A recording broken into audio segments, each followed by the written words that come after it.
ازيكم؟ تعالوا اعمل لكم فكرة فطار او فكرة عشاء تحفة جدا ولذيذة، واهم حاجة في الموضوع ده انها سهلة وبسيطة وطعمها بجد طعمها حلو قوي قوي قوي. يعني لو انت جربتيها هتعتمدي الطريقة دي على طول، ومش هتعملي الا بالطريقة دي على طول، هتأدمنيها يعني.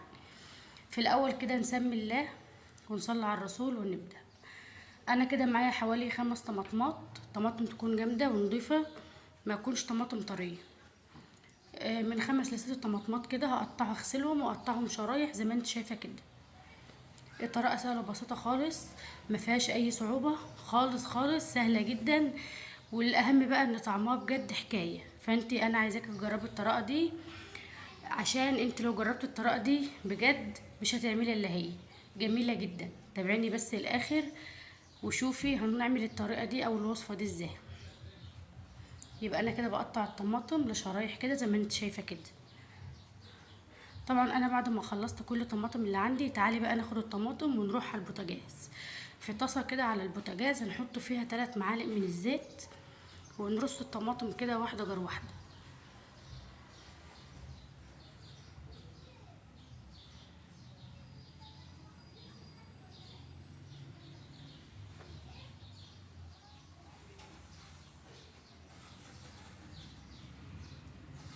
حاولي ما تسيبيش اي فراغات في الطاسه، يعني كل كميه الطماطم اللي انت قطعتيها حاولي كده ما تسيبيش اي فراغات في الطاسه، حطي الطماطم كلها في الطاسه. طبعا انا هنا هستخدم حاجه واحده بس. ممكن لو انت حابه تضعفي الكميه ماشي، زي ما هتشوفي الوقت انا هحط ايه. لو انت حابه تضعفيها مفيش مشكله. هسيبها بقى كده، انا بعد ما رصيتها كده واحده غير واحده هسيبها بقى تاخد لون حوالي بتاع دقيقه كده ولا حاجه.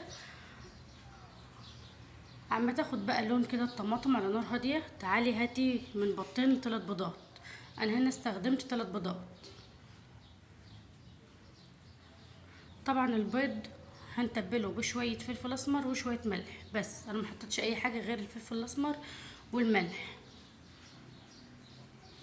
ربي بقى كده البيض مع الفلفل الاسمر والملح كويس كويس جدا.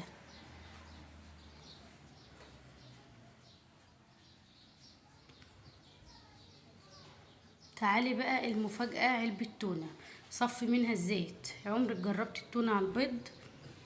صفي من علبة التونة الزيت بتاعها، وربي التونة مع البيض كويس لحد ما البيض يختفي في قلب التونة تماما.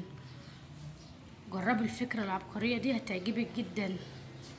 لو لسه ما جربتيش التونة على البيض جربيها وهتدعيلي. انا هنا حطيت علبة تونة واحدة و3 بيضات، وال5 طماطمات اللي انت شفتوهم في البداية. حابة تضعفي الكمية مفيش مشكلة. الصينية دي انا عايزة اقولك ما قعدتش، خلصت كده في ساعتها. تعالي بقى نرجع للنار تاني. هقلب بقى الطماطم، سيبيها بس حوالي دقيقة كده على النار وقلبيها على الناحية التانية.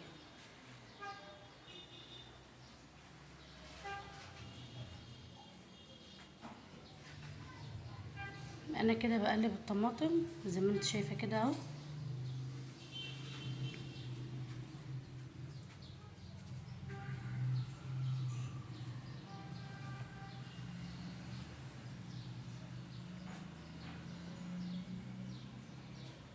تمام اوي كده. هاتي بقى يا ست التونة والبيض بتاعنا اللي احنا ربناهم في بعض، وانزلي بيهم على الطماطم بالشكل ده كده. هيفوتك كتير كتير لو ما جربتش الوصفة دي.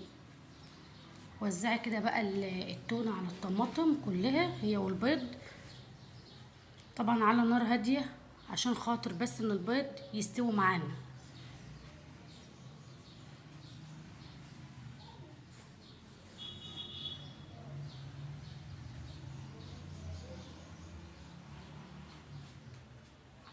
حلو قوي كده.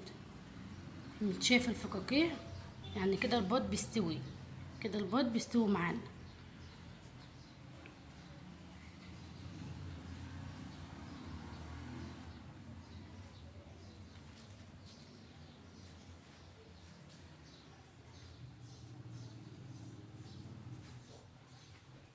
الغطا ده عايزه اغطيه، الغطا ده صغير، جيب غطا تاني.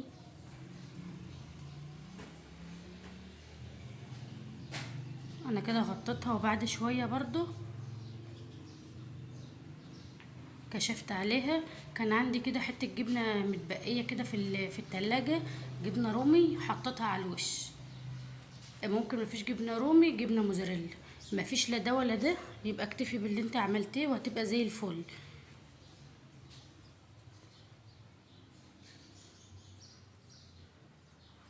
على نار هاديه بقى خالص لما البيض يستوي والجبنه تسيح والدنيا تبقى تمام معاكي. شايفه كده خلاص استوى جدا جدا معانا. ريحتها مش عايزه اقولك ريحتها عامله ازاي، بجد جميله جدا. طفي بقى النار، وبكده يكون الطاسه الرهيبه بتاعتنا دي جاهزه للفطار للعشاء. طبعا اما بتسيبها تهدى شويه بتطلع قطع معاكي زي ما انا طلعتها قطع كده. هي طبعا لسه سخنه، يعني لو انا سبتيها تهدى كمان هتطلع قطع قطع زي مثلثات البيتزا كده، بتطلع حتت معانا كده. طبعا انا كنت عامله دي في الفطار. وهاتي بقى العيش البلدي بتاعنا بتاع الفرن، وتقدري تعملي احلى سندوتش بالطاسه الجميله دي على شريحتين من الخيار، وبألف هنا وشفا على قلبك. الطريقه سهله وبسيطه خالص. الطريقه انت شايفه ان هي فيها حاجه سهله وبسيطه خالص، ما فيهاش اي حاجه. يا ريت بقى لو الفيديو بتاعي عجبك وما اشتركتيش اشتركي في القناه واعملي لي لايكات كتير عشان يوصل لك كل جديد.